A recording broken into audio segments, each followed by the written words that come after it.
Pode ser que você não tenha reparado, mas é impressionante o número de celebridades de Hollywood e de outras pessoas de influência mundial que surgiram diante das câmeras com um grande hematoma no olho de uns anos pra cá. A última pessoa a surgir com uma mancha roxa nessa parte do rosto foi a atriz mundialmente conhecida Sharon Stone.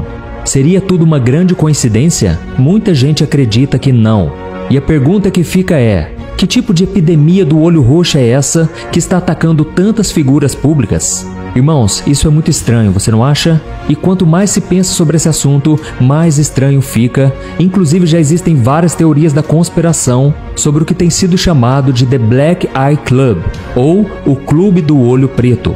E no vídeo de hoje eu vou te mostrar quais são as principais teorias que envolvem essa polêmica, quem são os famosos que já surgiram com hematomas no olho e principalmente qual é a verdade por trás desse mistério. Será que a palavra de Deus fala algo sobre isso? É o que nós vamos ver a partir de agora. Recentemente, a atriz e supermodelo norte-americana Sharon Stone surgiu em uma foto com o olho roxo. O registro preocupou os fãs pelo mundo todo que acharam que ela tinha sido vítima de violência doméstica. Por causa da repercussão, Sharon postou um vídeo no seu Instagram dizendo que ela estava bem e que tudo não passava de um acidente. A atriz explicou que estava no hotel e ao acordar no meio da noite para ir ao banheiro, bateu com o rosto no mármore e que por isso ficou com hematoma no olho esquerdo. Ela disse em tom de brincadeira: "Está melhorando, mas podemos dizer que é um bom olho roxo. Vocês deveriam ter visto o que eu fiz com aquele chão de mármore." E nos últimos tempos, outros vários personagens famosos e influentes surgiram na frente das câmeras com manchas semelhantes no olho, incluindo o ator Adam Sandler, a cantora Lady Gaga, a atriz Reese Witherspoon, o cantor da banda de rock Aerosmith, Steve Tyler, Kelly Osbourne, filha do roqueiro Ozzy Osbourne, o ex-presidente dos Estados Unidos, George W. Bush, e até o Papa Francisco são apenas algumas dessas pessoas. Existem muitas outras, e as justificativas para as marcas roxas nos olhos são sempre as mesmas. A culpa sempre é de fãs descuidados que acabam exagerando na aproximação com o ídolo e acabou sendo atingido, ou sofreu algum tombo, ou então foi vítima de algum acidente, como teria acontecido a Sharon Stone no banheiro do hotel. Mas será que essas desculpas são verdadeiras? Segundo os defensores de algumas teorias conspiratórias, não. Por exemplo, a escritora e radialista norte-americana Shelly Shirine, que disse ter entrevistado Satanás e escreveu um livro chamado Entrevista com o Diabo, afirmou que os hematomas nos olhos das pessoas famosas não surgem por acaso, mas são resultado de um processo chamado escalpelamento da alma, que é algo como se fosse a retirada da alma da pessoa. Segundo essa escritora, a alma humana pode ser sugada e tomada por entidades demoníacas por meio de vários rituais, sendo o escalpelamento um deles. Também, de acordo com Sherry, esse ritual faz com que Satanás retire a alma da pessoa, deixando o corpo vazio para ser preenchido por uma outra entidade, depois que ela aceitasse trocá-la por fama, sucesso ou poder. E seria coincidência que todas essas pessoas conseguiram atingir o patamar de sucesso muito mais alto do que a grande maioria das outras pessoas de suas áreas em todo o planeta? Será que eles realmente são tão melhores do que todos os outros? Ou existe algo obscuro e sobrenatural por trás do seu sucesso? No final do vídeo eu vou dar a minha opinião sobre essa questão de alguém poder ou não vender a sua alma ao diabo. Mas antes, eu quero te mostrar outras teorias que foram criadas sobre esse suposto clube do olho preto. A teoria seguinte afirma que as pessoas que aparecem com hematoma roxo ao redor do olho estão participando de um ritual de iniciação de alto nível ligados a grupos elitistas como os Illuminatis e que por isso eles precisam aparecer em público com essa mancha. E se nós formos analisar a situação, pode fazer muito sentido, afinal de contas eles não fazem nenhuma questão de esconder a marca, apenas criam alguma justificativa para ela. Diferente dos objetivos originais dos Illuminati da Baviera, que antigamente buscavam promover a razão, a educação e a reforma social durante o século XVIII, os Illuminati de hoje em dia teriam como grande objetivo controlar o mundo inteiro. De acordo com a teoria, os Illuminati estão por trás de muitos eventos globais, manipulando governos, economias e sociedades para estabelecer uma nova ordem mundial. Acredita-se que eles influenciam líderes políticos e figuras de poder, promovendo as suas agendas ocultas através da mídia, do cinema, da moda, da política e de outras áreas que são influentes na sociedade.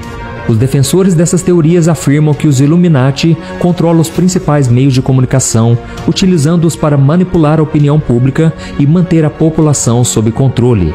Essa suposta manipulação midiática inclui a disseminação de desinformação e a criação de narrativas que beneficiam os objetivos dos Illuminati.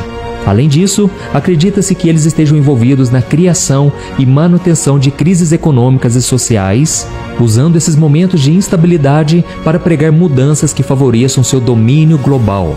E os Illuminati também são associados a símbolos e rituais ocultos, com teorias afirmando que eles usam esses elementos para demonstrar o seu poder e controle. Alguns acreditam que celebridades e figuras públicas que exibem certos símbolos ou gestos estão sinalizando a sua lealdade aos Illuminati, como nós podemos ver nessa situação das pessoas com os olhos machucados. E também há quem acredite que existe uma ligação desses hematomas no olho com a adoração ao deus Sol egípcio Horus. Horus tinha o olho esquerdo preto, representando a lua, enquanto o direito era branco, representando o sol. E além dessas teorias, ainda existe uma crença de que hematomas no olho esquerdo são um sinal do diabo. Um jornal de 1879, chamado Freeman, registrou que o olho negro é claramente um sinal de Satanás. Mas nós não temos muitas informações sobre essa crença. E por fim, outra questão que muito se fala é que esses hematomas sejam resultados de injeções caríssimas de uma substância chamada adenocromo. De acordo com essa teoria, crianças sequestradas no mundo todo são torturadas para se obter essa substância, pois quando alguém está aterrorizado e prestes a morrer, supostamente gera um líquido chamado adenocromo. Cada uma delas produz somente 10 ml da substância, que tem que ser retirada do corpo logo após a morte e ser aplicada em uma outra pessoa para que haja o rejuvenescimento. E isso explicaria porque muitos desses ricos e famosos parecem nunca envelhecer. Os cientistas dizem que tudo isso é teoria da conspiração, pois o líquido adenocromo já é retirado hoje de animais e é vendido em vários laboratórios, estando acessível a qualquer um. Por isso também não faz nenhum sentido existir uma rede de tráfico humano para conseguir essa substância. E agora eu quero falar com você sobre essa teoria de que uma pessoa pode vender a sua alma ao diabo. Será que isso realmente é possível? E a resposta é não, não é. Nós não podemos oferecer a ninguém o que não nos pertence. Ninguém pode vender ao diabo a própria vida pela simples razão de que a vida não pertence a nós próprios. Todos nós pertencemos a Deus e somos dele, como nós podemos ler no Salmo 8 e em Efésios capítulo 2. Por isso, quando se diz que uma pessoa vendeu a alma ao diabo, o que se quer dizer é que tal pessoa fez um pacto para conseguir a qualquer custo os seus objetivos, sem se importar com a própria condenação. Esse é o modo de falar, entendeu?